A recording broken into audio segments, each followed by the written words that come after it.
दोस्तों, मन और सांस का संबंध बहुत गहरा है। यह केवल हमारे स्वास्थ्य को ही नहीं प्रभावित करता और भावनात्मक रूप से भी प्रभावित करता है। हमारे प्राचीन भारतीय ज्ञान के जानकार महापुरुष साधु महात्माओं ने इसे विशेष तरह से बताए हैं। सांस हमारे शरीर की स्वाभाविक प्रक्रिया है। मनुष्य का मन और सांस में एक दूसरे में अभिन्न संबंध है। जब हमारी सांस धीमी और गहरी होती है, वहीं जब हम तनाव में होते हैं या चिंताग्रस्त होते हैं या क्रोध में होते हैं तो हमारी सांसें तेज व उथली हो जाती हैं। मन का उतार चढ़ाव सांसों को भी बदल देता है। ध्यान के दौरान जब मनुष्य सांस पर ध्यान केंद्रित करता है तो मन उसी समय शांत हो जाता है। आत्मज्ञान और मानसिक शांति पाने का सबसे प्रशस्त मार्ग है। सांस और मन का संबंध केवल शारीरिक और मानसिक प्रक्रियाओं तक सीमित नहीं है, यह एक गहरे आध्यात्मिक अनुभव का आधार भी है। जहाँ मन जाता है वहीं हमारी सांस भी जाती है। इसका अर्थ है कि हमारा ध्यान और हमारी ऊर्जा वहीं टिकते हैं जहाँ पर हमारा मन और सांस टिकती है। हमारी सांस 3 तरह से चलती है।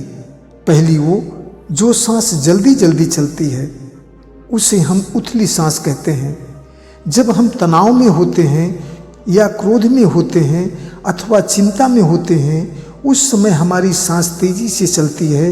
इसे हम उथली सांस कहते हैं। अधिकतर आज के आधुनिक सभ्यता में जी रहे तमाम तरह के कार्य हमारी जीवन शैली को प्रभावित करते हैं। इसका असर साफ देखने को मिलता है। हमारा मन स्थिर नहीं रहता, बेचैन रहते हैं हम। कभी हम ऑफिस में रहते हैं, उस समय हमारे ऊपर तमाम तरह का प्रेशर रहता है जिससे हमारा मन स्थिर नहीं रहता। हम क्रोध करते हैं जिससे हमारी सांसें भी प्रभावित होती हैं।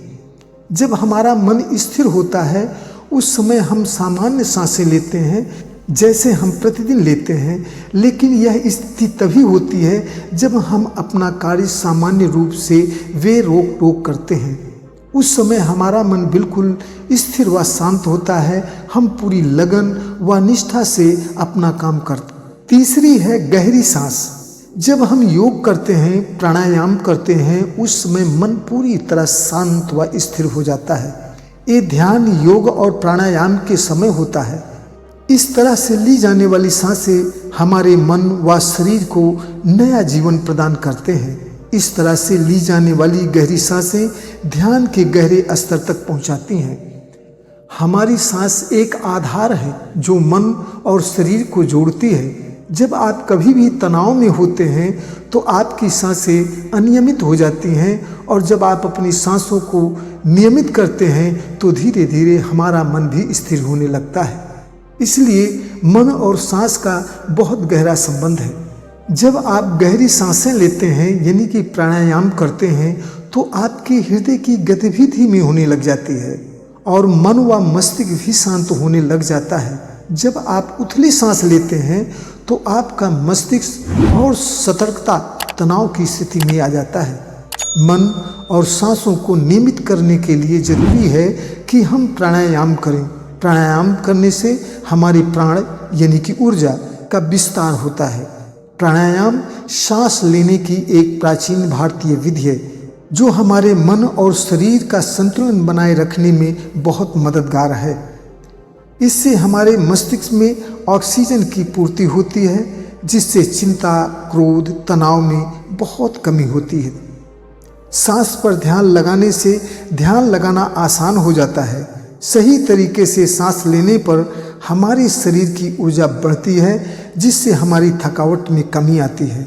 मन और सांस के ध्यान से हम आत्मा का अनुभव कर सकते हैं। ध्यान और प्राणायाम केवल शरीर और मन को शांत करने के लिए नहीं है, बल्कि हमारे महापुरुष साधु महात्माओं ने अपनी आत्मा को अनुभव करने का माध्यम भी बनाया है। जब सांस धीमी और गहरी होती है तभी हम अपने भीतर की गहराई को समझते हैं। मन और सांस के संबंध को बेहतर बनाने के लिए हमें नियमित कुछ समय निकालकर धीमी और गहरी सांस लेने का अभ्यास करना चाहिए। सुबह के समय ताज़ी हवा में ध्यान व प्राणायाम का अभ्यास करना चाहिए। 10-15 मिनट ध्यान करें और अपनी सांसों पर ध्यान केंद्रित करें। हमारा जीवन सांस के आने जाने का ही खेल है। जब तक सांस है तभी तक मन, शरीर और आत्मा का संबंध है। सांस रुकते ही मन स्थिर हो जाएगा और आत्मा परम शांति को प्रस्थान कर जाएगी। दोस्तों, सांस पर नियंत्रण किए बगैर मन का नियंत्रण नहीं हो सकता, और जब तक मन पर नियंत्रण नहीं होगा तब तक जीवन पर नियंत्रण नहीं है। दोस्तों, ये वीडियो आपके लिए कितनी उपयोगी है, कमेंट बॉक्स में कमेंट जरूर करना। क्या आप इस टॉपिक पर और वीडियो देखना व सुनना पसंद करते हैं तो हमें अवश्य लिखें, बताएं। दोस्तों, चैनल को सब्सक्राइब कर लो। अगली वीडियो में जल्द मिलेंगे। तब तक के लिए अपना ख्याल रखें। ईश्वर आप सभी को स्वस्थ व मस्त रखे।